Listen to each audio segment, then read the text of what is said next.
So, keeping in one of my usual specialties of being extraordinarily late to the party, I actually just watched Elfen Lied this week, which many would consider a classic. And yes, I am 14 years too late, I'm super aware of this, but there's a reason I discuss elements I found well done about animes rather than just generally review them. But fair warning here, there's going to be massive spoilers for pretty much just about everything in this show, so if you want to avoid those, probably best not to watch this. Go ahead, watch the show, and then come back and watch this, so because I'd appreciate that. But getting back to matters at hand, Elfen Lied engages into the tale of Lucy, a Diclonius, a species extremely similar to humans, but with a notable physical difference: horns. They also have invisible hands known as vectors, which are extremely good at many things, one of them being cutting people in half quite quickly, as we'll see throughout the series. Lucy was an experiment at a top-secret facility who becomes released from her captivity and escapes, murdering many guards in the process before being shot in the head and falling into the sea, washing on shore, and being discovered by Coda, a boy we later found out she fell in love with as a child. However, their past gets a bit more complicated when we learn that she may have murdered his sister and father after he lied to her, although the continuous torture she endured for her physical difference played a huge role in putting her mental state in such a vulnerable position. This reveal is actually kept under wraps until the climax of the show, with some subtle subconscious hits thrown in here and there, and this is one of the few times I didn't hate a female character's love for a boy becoming a defining character trait or motivation. And this was legitimately supposed to be a lead into a different topic, but we're going to discuss that instead. Because one of my least favorite things in anime, or just media in general, is when a female's entire development gets, thrown away and it's revealed they were just doing it because they loved a boy. And it's what I call, "but I love a boy" in all caps. It's something I make fun of a lot and something I genuinely hate in media.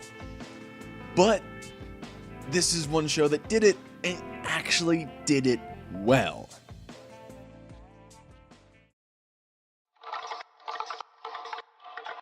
So, going back to her childhood, Coda is basically the only person who was ever nice to Lucy in her few years outside of captivity. We watch as her only friend, a small dog she finds outside one night, is quite brutally bludgeoned to death by her classroom bullies in a very fucked up scene. Something about the repetition of how they're hitting the dog is chilling, to say the least. But this is doubled down on by the instant death laid upon the whole room by Lucy as she uses her vectors for the first time. In these heated moments, even her own mind goes against her, pushing her to kill and reinvent humanity internally in some creepy, almost dreamlike sequences. And then this boy comes along and calls her horns, the feature that got her into this mess, awesome, and says they're so cool. And they bond over his music box, go to the zoo, and have some fun days out, and some scenes I can't find anything to diss on because it's just two kids having some innocent fun, a welcome contrast to the darker moments of this show. And the flashback to this is a whole episode and then some, but flushes out one of the romance subplots, making it less of a flashback and more Tarantino style, telling the story out of order. But Coda is only visiting for the summer, and on his last day promises to take his cousin and other love interest Yuka to a festival which leaves no time for Lucy. To spare her feelings, he remarks his cousin is a boy, a lie which goes quite wrong when she shows up and sees another girl all over him. This proves to be one of the final straws to her emotional state, as she murders a man who pushes her over, and every bystander in the area before following Coda, and doing the same to his sister and father. She ends up being shot and captured, and although we don't directly see what happens to her, we do see what happens to number 3, which involves being shot at increasing velocities to see how much she can deflect until one eventually hits her, so we can only assume some pretty fucked up shit happened to Lucy as well.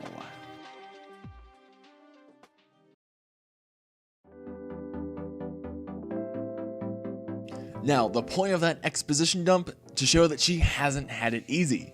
In fact, she's had about a handful of easy days in her life, all of those with Coda. When she wasn't with him, or being bullied, or being experimented on, or killing, she was being shot. So I don't have a problem with her being emotionally attached to the only person who's ever shown her some kindness, the only source for warmth and affection in her life, not just once, but twice after she loses her memories and he takes her in at the start of the show. Both of her personalities are pretty tied to this guy, so this isn't some forced I fell for you shit. This is her being emotionally involved in the only person she's ever had a chance to be attached to. And that actually makes this thing I usually hate 100% okay in my book. She even says in their final talk, "I fought armies just to have this chance," speaking on apologizing to him. They retconned her whole existence into living to tell him this. And I'm so fine with it because what else did she have? No family or friends, just isolation and experimentation. So if she held on to one thing to keep going, one possibility to dream for, yeah, that's fine with me. Plus, there's some smaller details to this as well. There's no scenes where she thinks to herself about how he's her will to fight now. No promise that she'll change for him or do anything to stay with him. They don't take turns saving each other until they're dependent on each other to live every other fucking episode. What does she do instead? She goes and either lets herself die for the good of humanity, or she murders her way past a small army, unable to let go. The ending is actually left specifically for the anime, kind of up to interpretation with the two final scenes.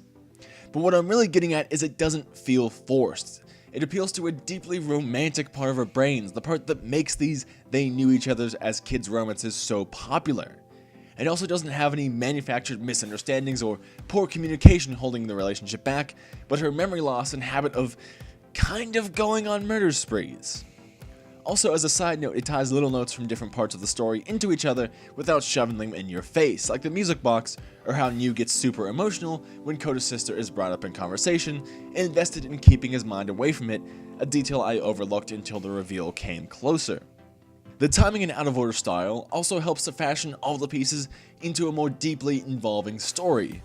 Revealing them to have known each other as kids later rather than sooner keeps the reveal from being a feeling of when is it going to happen, and more of a is it what happened? As we receive small hints along the way and gather enough evidence to draw the conclusion ourselves. This also reduces the time our minds focus on her true intent for him over the 12 episodes to something more like 4 or 5, maybe even less, giving her character more time to stand alone and develop as something separate rather than just a support for someone else, and watch them grow repertoire outside of their previous meetings.